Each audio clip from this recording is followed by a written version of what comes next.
Assalamualaikum warahmatullahi wabarakatuh. Kembali lagi bersama saya Nova Ramadan dari Universitas Jambi dengan NIM C1B023066 yang merupakan mahasiswa program studi manajemen dari kelas R004. Pada kesempatan kali ini saya ingin menjelaskan materi yaitu perjanjian kinerja dan pengembangan. Sebelum itu saya ingin berterima kasih kepada Ibu Dr. Sri Rosita selaku dosen pengampu mata kuliah manajemen kinerja. Baik, langsung saja kita masuk ke materinya. Jadi yang pertama itu ada pengertian daripada perjanjian kinerja. Apa itu perjanjian kinerja? Perjanjian kinerja merupakan lembar atau dokumen yang berisikan penugasan dari pimpinan instansi yang lebih tinggi kepada pimpinan instansi yang lebih rendah untuk melaksanakan program atau kegiatan yang disertai dengan indikator kinerja. Melalui perjanjian kinerja, terwujudlah komitmen penerima amanah dan kesepakatan antara penerima dan pemberi amanah atas kinerja terukur tertentu berdasarkan tugas, fungsi, dan wewenang serta sumber daya yang tersedia.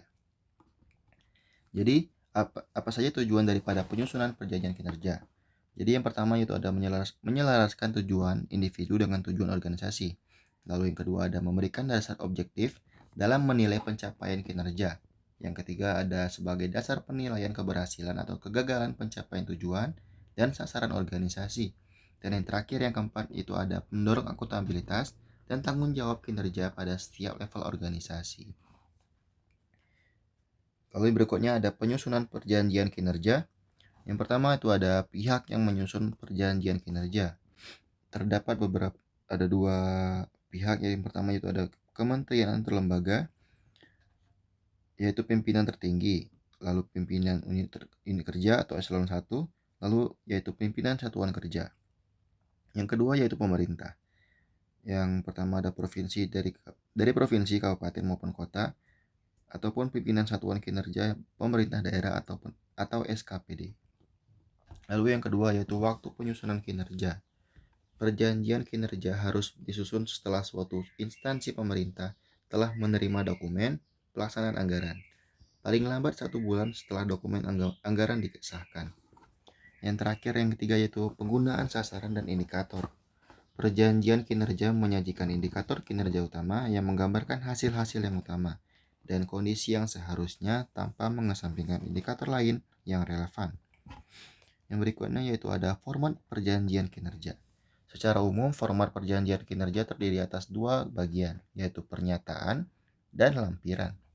Selain itu, harus juga diperhatikan muatan yang disajikan dalam perjanjian kinerja tersebut. Baik, di sini ada penjelasan mengenai pernyataan perjanjian kinerja. Pada bagian ini, berisi pernyataan untuk mewujudkan suatu kinerja pada suatu kurun waktu tertentu, serta berisi tanda tangan pihak yang berjanji atau para pihak yang bersepakat. Lalu yaitu pelampiran perjanjian kinerja. Pada lampiran ini terdapat informasi yang disajikan dalam lampiran perjanjian kinerja yang disesuaikan dengan tingkatnya. Lalu berikutnya ada pengembangan dari perjanjian kinerja dalam era digital. Di era digital ini, pendekatan terhadap perjanjian kinerja berubah secara signifikan. Teknologi menjadi enabler untuk pengelolaan kinerja yang lebih efisien, transparan, terukur, dan berbasis data atau evidence based. Yang pertama ada digitalisasi penyusunan perjanjian kinerja.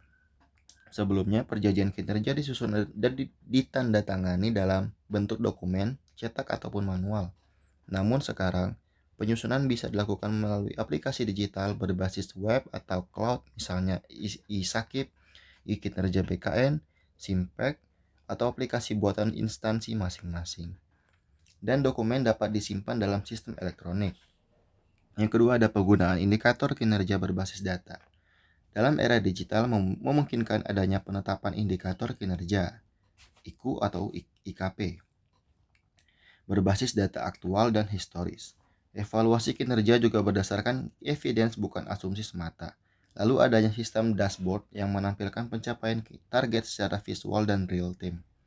Lalu yang ketiga ada kolaborasi dan komunikasi digital. Penyusunan dan review perjanjian kinerja bisa dilakukan melalui aplikasi komunikasi digital seperti Zoom, Google Meet, dan lain sebagainya. Tidak lagi harus tatap muka. Hal ini tentunya mendukung remote working dan efisiensi waktu. Lalu selanjutnya ada tantangan dari perjanjian kinerja. Yang pertama ada kurangnya pemahaman tentang konsep perjanjian kinerja. Lalu yang kedua ada indikator kinerja yang tidak jelas atau tidak terukur. Yang ketiga ada monitoring dan evaluasi yang lemah. Yang keempat ada perjanjian kinerja tidak selaras dengan rencana organisasi. Yang kelima ya ada kurangnya dukungan atau komitmen dari pimpinan. Dan yang keenam yaitu perubahan situasi atau prioritas yang tidak terduga. Lalu bagaimana cara mengatasi tantangan-tantangan tersebut? Baik, di sini ada penjelasannya. Yang pertama yaitu kurangnya pemahaman tentang konsep perjanjian kinerja. Dalam hal ini dapat dilakukannya pelatihan dan sosialisasi secara rutin mengenai penting perjanjian kinerja. Bangun komitmen bersama bahwa perjanjian kinerja bukan sekadar formalitas, tapi alat untuk memperbaiki layanan publik atau kinerja perusahaan. Lalu, cara mengatasi untuk masalah yang kedua yaitu indikator kinerja yang tidak jelas ataupun tidak terukur, kita dapat menggunakan prinsip SMART, Specific, Measurable, Achievable, Relevant, Time-bound, dalam menyusun indikator dan libatkan unit perencanaan dan SDM dalam penyusunan indikator. Lalu tantangan yang ketiga yaitu monitoring dan evaluasi yang lemah. Kita dapat mengatasinya dengan organisasi harus menjadwalkan monitoring rutin, misalnya setiap bulan ataupun setiap triwulan atau 3 bulan. Gunakan juga sistem digital yang bisa menunjukkan capaian kinerja secara real time atau langsung. Lalu yang keempat, perjanjian kinerja tidak selaras dengan rencana organisasi. Dalam hal ini, organisasi harus bisa memastikan target kinerja diambil dari dokumen rencana kerja tahunan atau rencana strategis organisasi. Organisasi juga dapat melibatkan tim perencanaan dan keuangan saat menyusun perjanjian kinerja. Berikutnya yaitu kurangnya dukungan atau komitmen dari pimpinan. Pimpinan organisasi harus menjadi teladan, misalnya dengan penyusun dan mempublikasikan perjanjian kinerjanya sendiri, agar dapat menjadikan motivasi kepada para karyawan. Lalu yang terakhir yaitu perubahan situasi atau prioritas yang tidak terduga. Cara mengatasinya yaitu yang pertama ada buat perjanjian kinerja yang fleksibel dan adaptif. Yang kedua yaitu sediakan ruang untuk revisi perjanjian kinerja jika ada kondisi luar biasa atau force majeure. Lalu yang ketiga yaitu tambahkan indikator alternatif atau cadangan untuk antisipasi.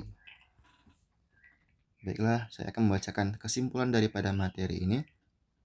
Perjanjian kinerja merupakan alat penting dalam meningkatkan kinerja individu dan organisasi melalui penetapan target yang jelas, terukur, dan realistis, serta dukungan penuh dari pimpinan dan integrasi dengan perencanaan strategis.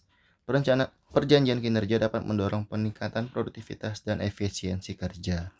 Untuk itu, mari kita jadikan perjanjian kinerja sebagai komitmen bersama dalam mencapai tujuan organisasi yang lebih baik. Baik teman-teman, sekian saja pemaparan materi mengenai perjanjian kinerja dan pengembangan dari saya. Mohon maaf jika terlalu banyak salah kata dan kurangnya materi. Kita jumpa lagi di pemaparan materi yang berikutnya. Sekian dari saya tutup. Wassalamualaikum warahmatullahi wabarakatuh.